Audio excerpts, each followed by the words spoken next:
नमस्कार, आप सभी का बहुत बहुत स्वागत। आप देख रहे हैं आपका अपना चैनल न्यूज वर्ल्ड इंडिया और आपके साथ मैं अतुल अग्रवाल हूं, लेकर हाजिर हूं हमारी खास पेशकश मिशन फिट रहो, क्योंकि आप फिट हैं तभी तो हिट हैं।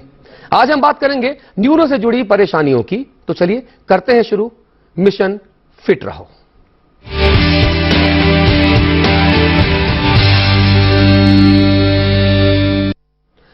न्यूरो आज के समय में गंभीर समस्या है। जो एक्सपर्ट्स हैं, विशेषज्ञ हैं, इनके मुताबिक करीब 10% आबादी न्यूरोलॉजी से संबंधित किसी ना किसी रोग से ग्रसित है, पीड़ित है। समय पर ध्यान ना दिया जाए तो बाद में यह एक बड़ी परेशानी का सबब बन जाती है। आज हम इसी गंभीर मुद्दे पर गंभीरतापूर्वक चर्चा करेंगे।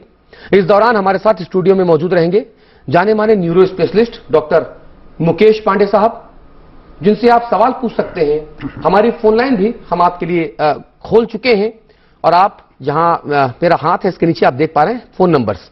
आप इन फोन नंबर्स पे कॉल करें, कॉल करके जो आपकी समस्याएं हैं वो डॉक्टर साहब को बताएं और उसका जवाब डॉक्टर साहब आपको देने की कोशिश करेंगे। तो अब हम चर्चा आगे बढ़ाएं, लेकिन उससे पहले आपको ये रिपोर्ट दिखा देते हैं ताकि आपको हमारा आज का मुद्दा समझ में आ जाए कि न्यूरो की समस्या क्या है, न्यूरोलॉजी के अंतर्गत कौन कौन सी बीमारियां आती हैं और कैसे हम उन बीमारियों को अपने शरीर के भीतर जाने से रोक सकते हैं। पहले रिपोर्ट देखिए।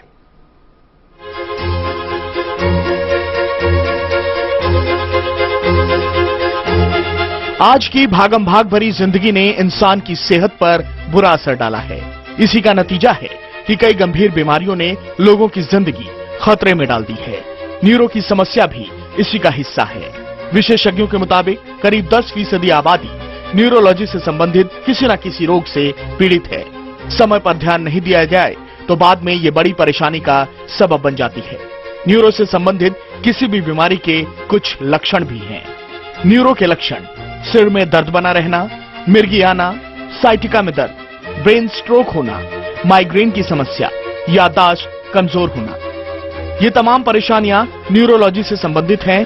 आमतौर पर इनके इलाज के लिए न्यूरोलॉजिस्ट की मदद लेनी पड़ती है, लेकिन सर्जरी की आवश्यकता हो तो न्यूरो सर्जन के पास भी जाना पड़ सकता है।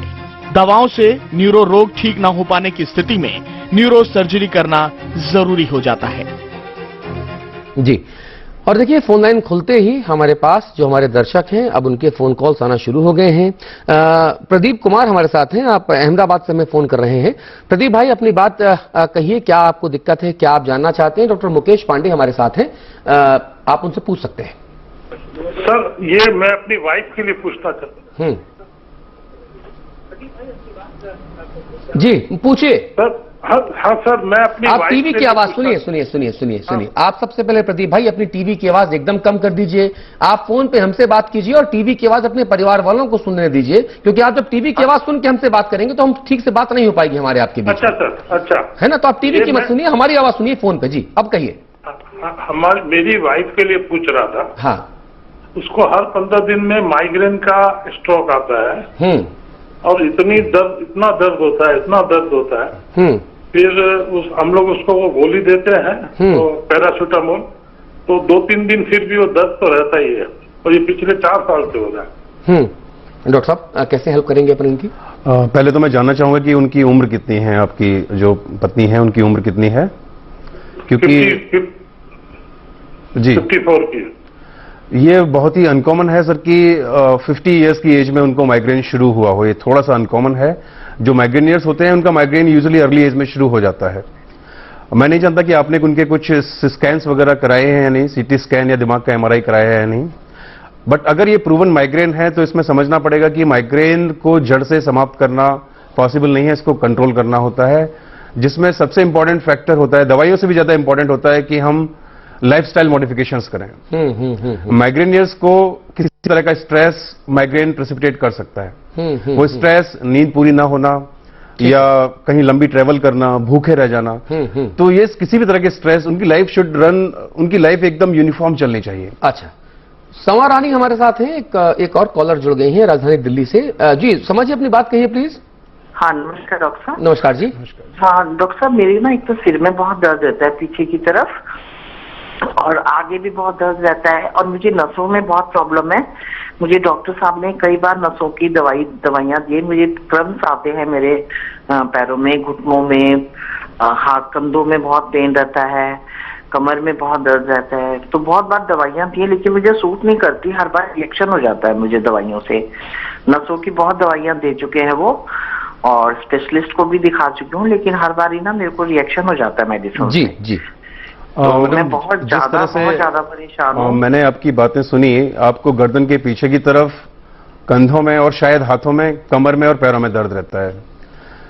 मुझे नहीं लगता कि आपने शायद किसी अगर स्पेशलिस्ट को दिखाया है मैम, तो आपका इवैल्यूएशन जरूर होना चाहिए। आपकी शायद गर्दन और कमर के एमआरआई की आवश्यकता आपको पड़नी चाहिए। और ये बीमारियां, अगेन कमर दर्द और गर्दन का दर्द जो बीमारियां हैं, ये अमूमन दवाइयों से ठीक नहीं होती हैं। या तो इनकी एक्सरसाइज और फिजियोथेरेपी से ठीक होती हैं, या फिर इनके लिए अगर आवश्यकता हो, अगर एमआरआई में कुछ चीज निकल के आती है इंपॉर्टेंट, तो इसके लिए हमको सर्जरी की भी आवश्यकता पड़ सकती है। तो मैं सजेस्ट करूंगा कि आप किसी न्यूरोसर्जन को या किसी स्पेशलिस्ट को दिखाएं। जी। चांद खान हमारे साथ हैं, आप राजस्थान चुरू से हमें फोन कर रहे हैं। आप सभी कॉलर से मेरी रिक्वेस्ट ये रहेगी कि सवाल छोटे छोटे पूछें और जवाब भी छोटे छोटे, ताकि बहुत सारे कॉलर्स हम इस प्रोग्राम में शामिल कर पाएं और सबको फायदा हो। जी चांद भाई, अपनी बात कहिए। हाँ सर। हाँ जी सर, बोलो। जी बताइए। हाँ सर, मेरे सर कभी कभी 15-20 दिन सिर में दर्द होता है सर। ये गेस्टिंग होता है या क्या होता है? कभी गले से ऊपर आ जाता है सर। एक साइड तकलीफ होती है सर मेरा सर में। आपने किसी डॉक्टर को दिखाया है अभी? सर नहीं, मैं ऐसी टेम्परेरी दवाई देता हूँ, कभी दिखाया था, लेकिन नॉर्मल दवाई देते हैं सर ये। अच्छा डॉक्टर साहब। सर एक चीज मैं सभी दर्शकों को जिनके सवाल नहीं भी उनको बताना चाहूंगा, हाँ। कि मेडिकल साइंस काफी आगे बढ़ चुकी है और लोग बहुत ही स्पेसिफिक हो चुके हैं। यानी कि मेरे पास, मैं न्यूरोसर्जन हूं, मेरे पास कोई पेट के बारे में कुछ भी पूछने आएंगे तो मैं उनको जो भी राय दूंगा वो अमूमन गलत ही निकलेगी। तो मैं चाहूंगा कि आप उस विषय के स्पेशलिस्ट को एक बार जरूर दिखाएं। जनरल प्रैक्टिस में मुझे लगता है कि हर चीज का इलाज मुमकिन नहीं है। जी। गोपाल गिरी दीमापुर से हमारे साथ फोन लाइन पर मौजूद हैं। गोपाल साहब, अपनी बात कहिए जल्दी से। जी, हमारा शरीर में पूरा न्यूरो का प्रॉब्लम है सर। हाँ। और बहुत दर्द होता है, परेशानी होती है उससे। नहीं, किस तरह का दर्द है? न्यूरो का दर्द मतलब किस तरह का दर्द? न्यूरो का दर्द है। न्यूरो सर्जन से भी दिखाए हुए हैं हम इलाहाबाद में। पहले हाँ। तो भेलोर गए थे। हाँ। तो वहाँ भी वो लोग दवा चलाया लेकिन ठीक नहीं हो पाया। अच्छा। उसके बाद में हम इलाहाबाद गए, डॉक्टर प्रकाश खेतान से दिखाए हुए हैं सर। ठीक है डॉक्टर साहब। सर अब सिर्फ इन शब्दों को सुन के कि आपको न्यूरो का दर्द होता है, कोई राय देना मुमकिन नहीं है। हाँ। मुझे या तो आपकी कुछ डायग्नोसिस मालूम चले या आपके एमआरआई या सीटी स्कैन में क्या निकला है, तब राय दे पाएंगे। आप स्पेशलिस्ट से मिल चुके हो जी, तो एटलीस्ट आप मुझे सीधे डायग्नोसिस बताएंगे तो मैं आपकी कुछ मदद कर सकता हूं। अच्छा, हम अपने दर्शकों को एक रिपोर्ट और दिखाना चाहते हैं। इस रिपोर्ट में हम अपने दर्शकों को समझाने की कोशिश करना चाहते हैं कि ये जो जैसे किसी ने कहा सर दर्द होता है, अब सारे सर दर्द न्यूरो से संबंधित हैं, ये भी अपने आप में अतिशयोक्ति है। ऐसा नहीं होता। तो ये डराने के लिए कार्यक्रम नहीं है, इसलिए हम इसको इन डेप्थ रिसर्च के जरिए आपको समझाना चाहते हैं कि हर दर्द न्यूरो नहीं होता, हर दर्द माइग्रेन नहीं होता। अलग अलग वजहों से कई बार दर्द होता है। कई बार आपने अल्कोहल का सेवन किया होता है तो उसकी वजह से सुबह हैंगओवर होता है, इसको आप माइग्रेन कतई न समझे। तो ऐसे क्या क्या लक्षण और है वो इस रिपोर्ट में देखिए, फिर चर्चा को और आगे लेकर जाएंगे। न्यूरो यानी तंत्रिका तंत्र से जुड़े कई रोग, इनमें सिर दर्द, मिर्गी, ब्रेन स्ट्रोक, माइग्रेन प्रमुख है। सिर दर्द एक बहुत ही आम बीमारी है। कुछ लोगों को कभी कभी सिर दर्द की शिकायत होती है जो जल्द ठीक भी हो जाती है। अक्सर होने वाला सिर दर्द आपके जीवन और कार्य क्षमता की गुणवत्ता को प्रभावित करता है। सिर दर्द के प्रकार: तनाव से होने वाला सिर दर्द, अल्कोहल के सेवन से होने वाला सिर दर्द, कब्ज के कारण सिर दर्द। करीब 90% युवा कभी न कभी तनाव से होने वाले सिर दर्द का सामना जरूर करते हैं। दूसरा सबसे ज्यादा होने वाला सिर दर्द माइग्रेन है। एक अनुमान के मुताबिक तकरीबन 10% आबादी किसी न किसी रूप से माइग्रेन से पीड़ित है। माइग्रेन के कारण: माइग्रेन ब्लड नर्व्स में फैलने और उनसे कुछ केमिकल निकलने के कारण होता है। माइग्रेन की 4 स्थितियां होती हैं: प्रोड्रोम, ऑरा, हेडेक और पोस्टड्रोम। माइग्रेन के लक्षण: आधे सिर में दर्द होना और धीरे धीरे बढ़ते जाना, सिर दर्द के साथ उल्टी की इच्छा या उल्टी होना, सिर दर्द के साथ डायरिया, धीरे धीरे आंखों के सामने अंधेरा छा जाना और धुंधला दिखाई देना, सिर दर्द से पहले आलस, नींद आना, भूख न लगना, किसी भी तरह की आवाज का चुभना। माइग्रेन से बचाव, समय पर सोएं और जागें। रात को जल्द सोने और सुबह जल्द उठने की कोशिश करें। समय पर भोजन करें, लंबे उपवास से बचें। संतुलित और पौष्टिक आहार का सेवन करें। कैफीन के सेवन से बचें। चाय और कॉफी कम लें। तेज रोशनी से बचें। माइग्रेन को प्रेरित करने वाली चीजों को पहचानें और उनसे बचें। मेडिटेशन, योग और व्यायाम को दिनचर्या बनाएं। किसी भी तरह के तनाव और अवसाद से बचें। डॉक्टर्स के मुताबिक माइग्रेन के बढ़ने का कारण इस पर ध्यान नहीं देना है। आमतौर पर लोग माइग्रेन को सामान्य सरदर्द समझकर डॉक्टर के पास नहीं जाते, जिससे उनकी समस्या बढ़ जाती है। इस तरह ब्रेन स्ट्रोक भी एक गंभीर न्यूरो समस्या है। ब्रेन स्ट्रोक में मस्तिष्क की कोशिकाएं अचानक मृत हो जाती हैं और मस्तिष्क में ब्लड क्लॉट बनने, ब्लीडिंग होने या रक्त संचरण के सुचारू रूप से न होने के कारण यह हो सकता है। रक्त संचार में रुकावट आने पर कुछ मिनट में मस्तिष्क की कोशिकाएं मृत होने लगती हैं। जब मस्तिष्क में रक्त पहुंचाने वाली नलिकाएं फट जाती हैं, तो इसे ब्रेन स्ट्रोक कहते हैं। ब्रेन स्ट्रोक के लक्षण: मांसपेशियों का विकृत हो जाना, हाथ और पैर में कमजोरी महसूस करना, सिर में तेज दर्द होना, याददाश्त कमजोर होना। ब्रेन स्ट्रोक के कारण मस्तिष्क को रक्त पहुंचाने वाली नलिकाओं का क्षतिग्रस्त होना। नलिकाओं के फट जाने के कारण ब्रेन स्ट्रोक होता है। इन नलिकाओं के क्षतिग्रस्त होने का मुख्य कारण ऑटियोस्क्लेरोसिस है। इस कारण नलिकाओं की दीवारों में वसा, संयोजी, ऊतकों, क्लॉट, कैल्शियम या अन्य पदार्थों का जमाव हो जाता है। इस कारण नलिकाएं सिकुड़ जाती हैं। उनके द्वारा होने वाले रक्त संचार में रुकावट आती है या रक्त कोशिकाओं की दीवार कमजोर हो जाती है। ब्रेन स्ट्रोक का इलाज: स्ट्रोक का कोई भी कारण नजर आने पर मरीज को डॉक्टर के पास ले जाएं। सबसे पहले इसके इलाज में ब्लड सर्कुलेशन को सुचारू और सामान्य किया जाता है, ताकि मस्तिष्क की कोशिकाओं को क्षतिग्रस्त होने से बचाया जा सके। न्यूरोलॉजी के इन मुख्य रोगों के अलावा साइटिका, डिमेंशिया यानी मेमोरी लॉस, अल्जाइमर जैसे रोग भी हैं, जिनका समय रहते और सही इलाज बेहद जरूरी है। Team news world India. जी, तो इस रिपोर्ट को देखने के बाद हमारे सभी दर्शकों को यह अंदाजा हो गया होगा कि ये जो प्रोग्राम है, हम इस प्रोग्राम को करने के पहले काफी ज्यादा रिसर्च करते हैं, ताकि आपको हम ये समझा सकें कि मुद्दा क्या है और ये वाकई आपकी बीमारी से अगर रिलेटेड है तो आप हमें फोन कीजिए। डॉक्टर साहब बैठे हुए हैं। जी, फरीद भाई अहमदाबाद से हमारे साथ जुड़े थे, उनका फोन कट गया है। अगर फरीद भाई हमको देख रहे हो तो हम दोबारा गुजारिश करेंगे फरीद भाई आपसे कि आप हमें कॉल कीजिए और इस वक्त हम आपकी कॉल ले लेंगे और आपको डॉक्टर साहब से सीधे कनेक्ट कर देंगे। डॉक्टर साहब, एक चीज मैं आपको समझना चाह रहा था आपसे, कई दफे हमारी जो बैठने की हैबिट्स होती हैं वो कई बार हमारे शरीर में दर्द पैदा कर देती हैं। सिर में दर्द पैदा हो जाता है, हम जल्दी सो के उठ जाते हैं, कई बार उसकी वजह से सिर में दर्द पैदा हो जाता है। हम ठीक बैठ के काम नहीं करते, ठीक से चलते नहीं हैं, उल्टे सीधे तरीके से लेट जाते हैं, तो उससे भी दिक्कतें हो जाती हैं। क्या हम उसको भी जो है न्यूरो से संबंधित समझ सकते हैं? जैसे मैं अपनी व्यक्तिगत बात करूं तो हम अलग अलग तरीके से दौड़ना भागना, खबरों को इकट्ठा करने के लिए कई बार बैठ जाते हैं, कई बार ठीक से नहीं बैठते हैं, तो ये पूरी गर्दन पे, कंधों पे, सिर में एक तरफ ये भारीपन रहता है, दर्द रहता है। तो क्या इसको भी न्यूरो से जोड़ के समझा जाए? बिल्कुल सर, बिल्कुल। ये लाइफस्टाइल डिसीजेस हैं। अच्छा, आज की जो लाइफस्टाइल है, आप ज्यादातर समय कंप्यूटर पर बैठ के काम कर रहे होते हैं और जो हमारा पोस्चर होता है वो आगे की तरफ झुका हुआ होता है। हाँ। लेकिन ऊपर वाले ने, प्रकृति ने हमारे शरीर को इस तरह से बनाया है कि हम लोग एक खास पोस्चर में रहें। जी जी। वो खास पोस्चर गर्दन सीधा रखना, कमर सीधा रखना। एक नई अभी शब्द कॉइन किया गया है, that word is text neck.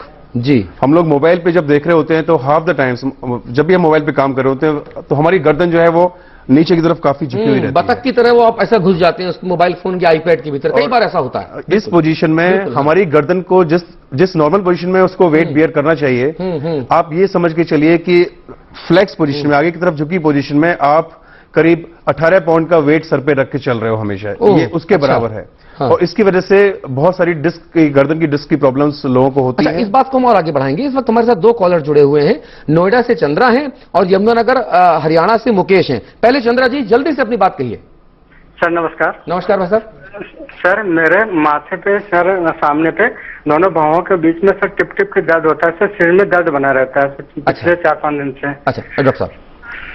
Sir अगर पिछले सिर्फ 4-5 दिन से ये दर्द हो रहा है तो आप इसे अभी तो वेट एंड वॉच कर सकते हैं, लेकिन ये दर्द अगर आपको बढ़ता हुआ दिखे, परसिस्टेंट रहे या इसके साथ में कोई नए सिम्टम्स आने लगे तो जरूर किसी स्पेशलिस्ट को दिखाइए आप। मुकेश भाई यमुनानगर हरियाणा से हैं। मुकेश जी जल्दी से अपनी बात कहिए प्लीज। नमस्कार सर। नमस्कार भाई साहब। सर मेरी एज 26 साल है सर। मेरा 4 साल में एक्सीडेंट हो गया था, तो सर वो डॉक्टर बोल रहे हैं जो ब्लड था वो अंदर रह गया था, उसमें जमा रह गया था। सर अब मुझे प्रॉब्लम आती है, राइट साइड में है जो स्लो चलता है सर। मैं समझ नहीं पाया सर कि राइट साइड में क्या लगता है। आप अपनी थोड़ी आवाज है ना थोड़ा जल्दी जल्दी ना बोल के थोड़ा धीरे से बोलें, अपनी बात कहें प्लीज। मेरा एक्सीडेंट हो गया था सर। हाँ तो सर वो डॉक्टर बोल रहे थे जो ब्लड है ना वो अंदर जम गया है। अच्छा।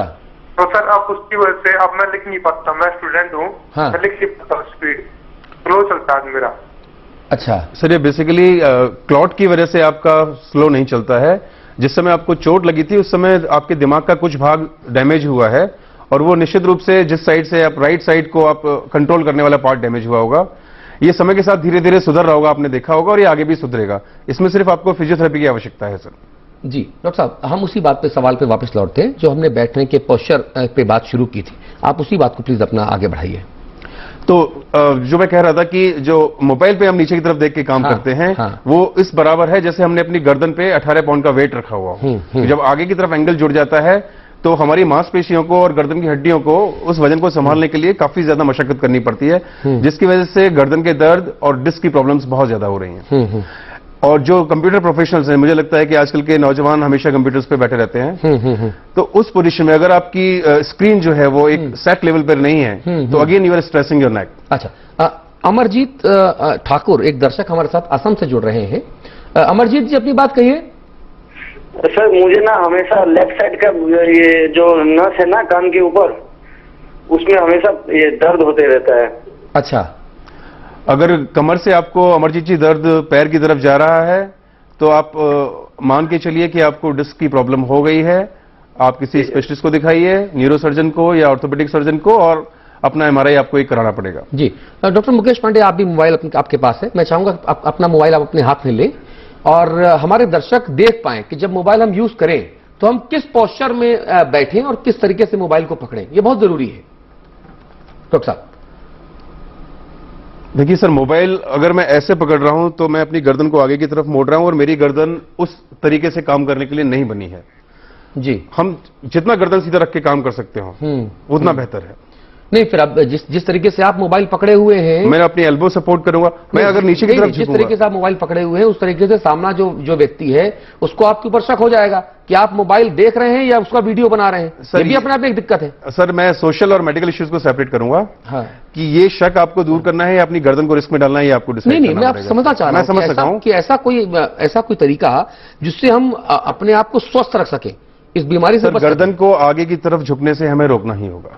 हाँ। अगर गर्दन आगे झुक के हम बहुत लंबे समय तक रह रहे हैं तो ये हमें गर्दन की मांसपेशियों, हड्डियों और डिस्क में प्रॉब्लम अवश्य करेगा। तो जब हम मोबाइल का यूज करें तो एक बार फिर से आप बताएं कैसे, किस तरीके जितना हो सके वो नेक लेवल में, हमको नेक अपनी फ्लैक्स ना करनी पड़े आगे की तरफ। जितना हो सके हमारी नेक जो है न्यूट्रल पोजीशन में रहे। अच्छा, एक तो ये बात हो गई। जब हम कंप्यूटर का इस्तेमाल करते हैं तो फिर हम लैपटॉप को क्या अपने उस लेवल के बराबर, हमारी स्क्रीन जो है वो हमारे आईज लेवल पे होनी चाहिए ताकि हमको झुकना ना पड़े, और कीबोर्ड इस लेवल पे होना चाहिए कि हमारी एल्बोज रेस्ट कर रही हो। हम लोग अगर ऐसे बैठ के काम करेंगे तो अगेन वही कंधों का दर्द, इससे परेशान रहेंगे और डॉक्टरी मदद की। एक सवाल इससे जुड़ा हुआ जी, जब हम लैपटॉप का ज्यादा इस्तेमाल करते हैं, उंगलियां ज्यादा चलती हैं, मोबाइल का ज्यादा इस्तेमाल करते हैं, आजकल व्हाट्सएप पे फ्री मैसेज हो गए हैं तो आदमी बात बात पे मैसेज करता है, तो जब हम इस तरह से फोन पकड़ते हैं, नीचे उंगलियों को सपोर्ट करते हैं और अंगूठे से टाइप करते हैं, ये वाली छोटी उंगली और ये अंगूठा, ये दोनों रात के वक्त जब सोने जाते हैं तो बहुत ज्यादा दर्द करने शुरू हो जाते हैं। क्या ये भी न्यूरो डिसऑर्डर के तौर पर? ये न्यूरो डिसऑर्डर नहीं है सर, लेकिन ये तो नॉर्मल आपका, क्योंकि आपने काफी देर तक अपने जॉइंट्स को एक स्पेसिफिक पोजीशन में पकड़ा हुआ है तो वो जॉइंट स्टिफनेस की वजह से और मसल फैटिग की वजह से आपको दर्द हो रहा है। अच्छा। बट इससे संबंधित एक प्रॉब्लम देखी गई है, उसको कार्पल टनल बोलते हैं। जब आप एक खास पोजीशन में रिस्ट को काफी देर तक रखते हैं तो आपकी एक मीडियन नर्व जो रिस्ट के पास से निकल रही होती है तो वो दब जाती है। तो ये प्रॉब्लम भी काफी देखी जा रही है। हैदराबाद से योगेश हमारे साथ हैं। योगेश भाई अपनी बात कहिए प्लीज। आप टीवी की आवाज खुद ना सुने, आप फोन पे हमसे बात करें। टीवी की आवाज आप अपने अपनों को सुनने दें, क्योंकि आप जब टीवी की आवाज सुन के हमसे बात करेंगे ना तो फिर वो 4-5 सेकंड का डिले हो जाएगा। हाँ जी, कहिए अपनी बात कहिए, फोन पे बात कीजिए हमसे। हाँ ये मैं सबसे पहले से मेरे को एक्सीडेंट गिर गया था तो मेरे में बहुत सीरियस बहुत होता है, कोई भी जगह पे स्कूल में हो या कोई भी प्लेस हो मेरे को बहुत सीरियस होता है। आपकी आवाज साफ नहीं आ रही, हम बिल्कुल समझ नहीं पा रहे योगेश भाई, धीरे धीरे बोलिए, इत्मीनान से, आहिस्ते आहिस्ते। सर मैं पहले गिर गया था तो इसकी वजह से मेरे को सिर में बहुत चोट आई है, तो मैं किधर भी जाता स्कूल में या कोई भी प्लेस हो तो मेरे को सिर दर्द बहुत होता है। सिर दर्द बहुत होता है? हाँ कोई भी प्लेस हो जाता। अच्छा, गिरने से चोट लगी थी, इस वजह से ऐसा होता है? 7 वर्ष पहले ऐसा हुआ था, तो अभी 2 साल से ज्यादा होता है। आपको नहीं सर, इसको मैं समझ गया, इनको कभी सर में चोट लगी है और सर दर्द जो अब इनको होता है ये उनको उससे लिंक करने की कोशिश कर रहे हैं। तो अमूमन ऐसा होता नहीं है कि सर दर्द के बाद, सर की चोट लगने के बाद ऐसा होना कि कभी कभार दर्द हो जाना, वो भी काफी समय अगर चोट को बीत गया हो, अमूमन ऐसा होता नहीं है। कोई और कारण होगा जिसको आपको चेक करवाना चाहिए। जी, हमारे साथ फरीद भाई अहमदाबाद से जुड़े थे, उनका फोन हम नहीं ले पाए क्योंकि एक रिपोर्ट दिखा रहे थे हम। और हरिद्वार से मुकेश भाई जुड़े थे, उनका फोन भी कट गया है। मुकेश भाई हरिद्वार से और फरीद भाई अहमदाबाद से, आप दोनों से गुजारिश है कि आप दोनों हमें फिर से फोन कर सकते हैं और डॉक्टर साहब से हम आपकी समस्या का निराकरण करवाने की कोशिश करेंगे। डॉक्टर साहब, ये तमाम चीजें इतनी साधारण हैं कि आपको ये एज अ कॉमन मैन, जैसे मैं हूं जिसका मेडिकल साइंस से दूर दूर तक का कोई वास्ता नहीं है, एक कॉमन मैन के लिए ये पता करना बहुत मुश्किल कई दफे हो जाता है कि ये सरदर्द हैंगओवर वाला दर्द है, काम की अधिकता वाला दर्द है, रात की नींद पूरी ना होने की वजह से हुआ दर्द है, या न्यूरो की वजह से दर्द है। इसको हम कैसे डिमार्क करेंगे, कैसे हम इसको अंतर करेंगे? सर, वो सरदर्द जो कि काफी दिनों से हो रहा है, जिसकी सीवियरिटी धीरे धीरे बढ़ती जा रही हो, पहले कम होता था अब काफी हो रहा है। सरदर्द जिसके साथ में कि उल्टी, किसी भी हिस्से का सुन्नपन या आंखों के आगे धुंधलापन, ये चीजें अगर जुड़ी हुई हो तो वह सरदर्द नॉर्मल सरदर्द नहीं है। These are danger signs. Association of vomiting के साथ होना, जी, किसी हिस्से की कमजोरी होना, ये डेंजर साइंस। पंचकुला से फिरोज जुड़ गए हैं हमारे साथ और चंडीगढ़ से सतपाल जी हैं। पहले फिरोज भाई आपके पास चलूंगा, जल्दी से अपनी बात कहिए। फिरोज भाई, हेलो। हाँ, अपनी बात कहिए प्लीज। जी कहिए कहिए। सर एक्चुअली मेरे शरीर के अंदर ना गठोलियां बनी है काफी। क्या बनी है? सर गठोलियां बनी है, गांठें बनी है काफी। अच्छा, गांठें बनी है, बढ़ रही है। हाँ जी। ये क्या न्यूरो बढ़ रही है काफी ज्यादा। कितनी गांठें होंगी करीब शरीर में आपके? जी, कितनी गांठें होंगी करीब करीब?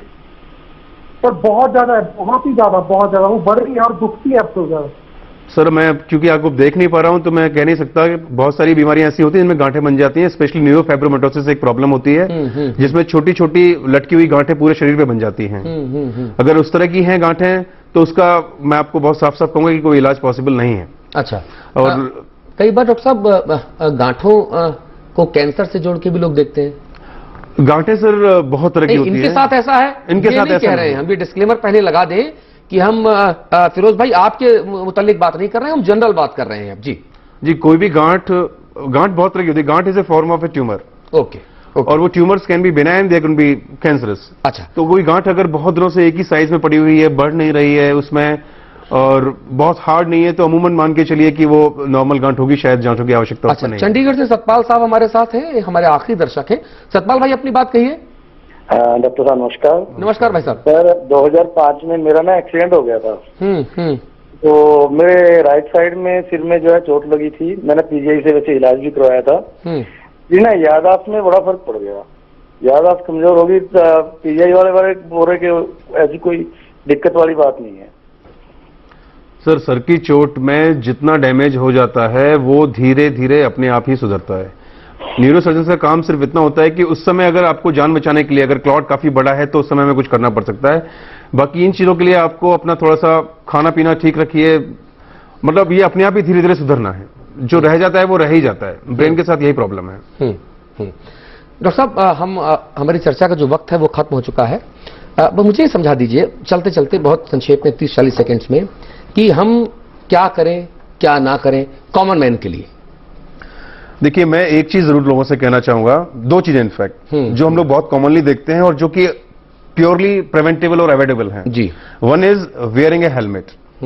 किसी भी दोपहिया वाहन पे कितना भी छोटी जगह के लिए आप जा रहे हो, प्लीज हेलमेट पहनिए। शरीर के बाकी हिस्सों को बचाया जा सकता है। लेकिन सर में अगर गंभीर चोट लग गई तो उसका कोई इलाज पॉसिबल नहीं है। ठीक है, वो गंभीरता पे निर्भर करता है। कैसे पहचाने हम? सर की चोट पे मैं कह रहा हूं कि हेलमेट बिना पहने लोगों को नहीं निकलना ठीक चाहिए। है। दूसरी चीज जो बहुत अवॉइडेबल एक बड़ी प्रॉब्लम देखी गई है वो है हाई ब्लड प्रेशर की वजह से ब्रेन हेमरेज होना। ये ऐसी चीज है जिसको बड़े आराम से सिर्फ ब्लड प्रेशर की दवाइयां खा के बचाया जा सकता है, और एक बार ब्रेन हेमरेज हो जाए तो पेशेंट की लाइफ बचाना मुश्किल हो जाता है। तो सिर्फ 2 गोलियां खा के आप अगर उतनी बड़ी प्रॉब्लम से बच सकते हो तो ये 2 चीजें मैं लोगों से आह्वान करूंगा कि हेलमेट पहनना और ब्लड प्रेशर को कंट्रोल करना ये बहुत आवश्यक है। जी, कई बार देखा जाता है कि ब्लड प्रेशर की वजह से आपको पैरालिटिक अटैक भी हो जाते हैं। जी बिल्कुल। तो पता कैसे चले कि हमको पैरालिटिक अटैक होने वाला है? जैसे भी नहीं, 4 दिन पहले हमारी माताजी के साथ ऐसा हुआ कि उन चलते चलते उनके पैर से चप्पल उतर रही थी, है ना, उनके हाथ में जो पकड़ी हुई थी वो पकड़ नहीं पा रही थी। बाद में पता चला कि अरे भाई ये तो सेंसलेस हो रहा है धीरे धीरे, तो लगा कि ये तो पैरालिटिक अटैक है due to high blood pressure. तो ये समझा कैसे जाए? सर ये 2 तरह के पैरालिटिक अटैक्स होते हैं। एक तो ये कि जिसमें हाई ब्लड प्रेशर की वजह से नस फट जाए। हाँ। एक दूसरा जैसे आप अभी अपने वीडियो में दिखा रहे थे कि कोई खून का थक्का क्लॉट जाके किसी नस को ब्लॉक कर। हाँ, हाँ। तो सर हाई ब्लड प्रेशर को बचाने का तो एक ही तरीका है कि आप ब्लड प्रेशर को अपने कंट्रोल में रखें। जी। जो दूसरा ग्रुप है वो यूजुअली वॉक वगैरह करने से, बिल्कुल टहलने से चीजें क्या नॉर्मल होती हैं? शुगर कंट्रोल रखना बहुत आवश्यक है। डायबिटीज की वजह से नसें डैमेज होती हैं। हाँ। दूसरा, अगर जब आप वॉक करते हैं तो आपके कोलेस्ट्रॉल कम होता है, आपका शुगर कंट्रोल में आता है, आपका सर्कुलेशन इंप्रूव करते हैं। तो अगर शुगर कंट्रोल में है, ब्लड प्रेशर कंट्रोल में है और आप daily at least 4 to 5 kilometre walk कर रहे हैं तो आप स्ट्रोक की संभावना से काफी हद तक अपने आप को बचा सकते हैं। जी डॉक्टर साहब, बहुत बहुत शुक्रिया। डॉक्टर मुकेश पांडे, आप हमारे स्टूडियोज में आए, हमारे आपने दर्शकों के सवालों का जवाब दिया, हमें भी आपने एजुकेट किया। बहुत बहुत शुक्रिया हमारे यहाँ आने के लिए, और हम उम्मीद करेंगे कि लगातार आप ऐसे ही हमारे स्टूडियोज में आते रहे और हमारे जो लाखों करोड़ों जो दर्शक हैं उन तक अपनी बात इतनी सरलता और आसानी से पहुंचाते रहें। दर्शकों, आपका भी बहुत बहुत शुक्रिया हमारे इस कार्यक्रम का हिस्सा बने रहने के लिए। आपको फिट रहना है, तभी आप हिट रह पाएंगे। नमस्कार।